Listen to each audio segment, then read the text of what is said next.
Ikaw na. Doktora Shelly. Ulit yan. Para Lotero Toserio. I'm with Dr. Eric De Leon. Another day, another surgery, another day. Tuloy po ang ating serbisyo publiko. Bukor. Hi. Good morning. Another day, another surgery. So, our cases for today. So, we will start with first breast augmentation.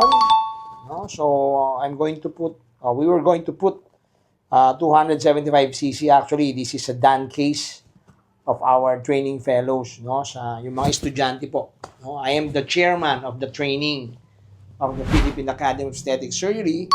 So, nagsa-surgery po sila with our supervision. So, before sila mag-graduate, I always see to it na they can do the procedure very well. No? So, that is our first case. Our second case is silicone rhinoplasty. Our third case is chin augmentation. Then, we have 3 minor cases. No? Yung mga mass, mga bukol, mga ano po yan, mga constituents po natin yan sa Parañaque. Tuloy po ang serbisyo publiko, ika nga.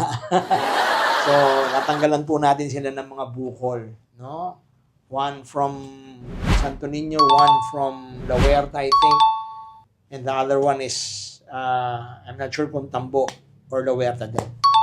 So, those are our cases for today. Sana matapos po natin in time. So, that's it. Another day, another surgery. Another day. Another watch. Santos, Cartier. What? Hindi ko alam. Bahala siya. Basta yon. Santos. See you. Hi. We're done with our procedure. Breast augmentation. We placed 275 cc Mentor implant above the muscle. Actually, this is the done case or hands-on surgery of our training fellows, no? In the Philippine Academy of Aesthetic. We see to it that they can do the procedure before they graduate. So the surgeon is Dr. Rachely Tesorio and Dr. Kat Ernacio. No? Sila po yung mga nag-opera sa ating patient. Very nice po. Ang galing po nilang mag-surgery. Ako po rito is I only supervise. I see to it na tama yung procedure. So that's it. Anong masasabi mo, Dr. Tesorio? Doc, first of all, I would like to thank the Philippine Academy of Aesthetic Surgery for giving us the opportunity to learn cosmetic surgery. Okay.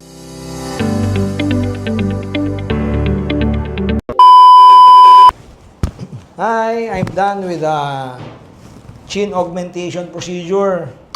A 30-minute procedure pero life-changing, ika nga, di ba? Sandali lang pero napakagandang nagagawa sa ating face, no? Nag-harmonize. Kasi yung chin niya medyo receded na ganon. Yung kanyang nose, mataas. So, naiiwan yung chin. So, para mag-harmonize, yung tip of the nose plus the chin.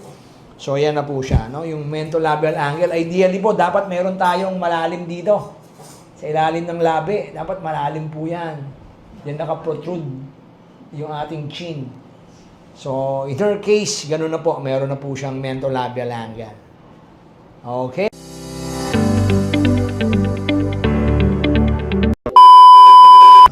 Hi! We're done with the silicone rhinoplasty. No? Yan na po yung kanyang tip and a nice bridge. Hindi lang natin masyadong tinaasan because baka hindi ma-accommodate ng skin yung implant. So, baka mag-extrude in time. So, yung tama lang yung height. So, that is our case for today. Actually, this is our third case na for today. I'm with Dr. Eric De Leon.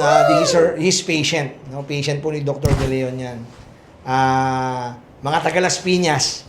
our councilor of 1st District, District 1. District 1 of Las Piñas, Dr. Eric De Leon. Another day, another surgery.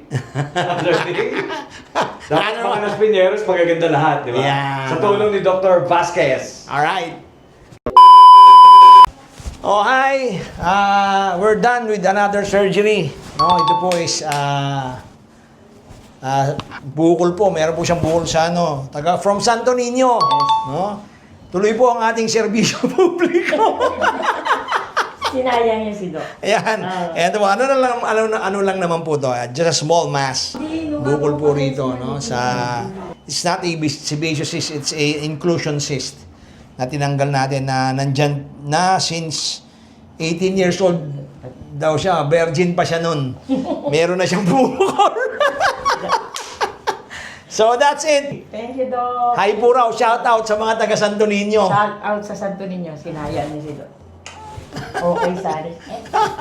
Thank you po. Thank you, Doc. Thank you, Doc.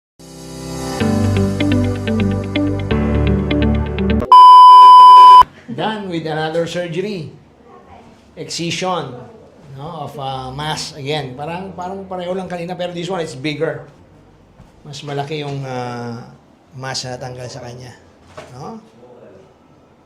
Taga San Dionisio po ba kayo? Laberta po. Taga? Laberta po. La Huerta. He's from La Huerta. Piso ko po, Doc, si Roger. Martinez. Yeah, okay. Butante pala si Sir. Another day, another surgery.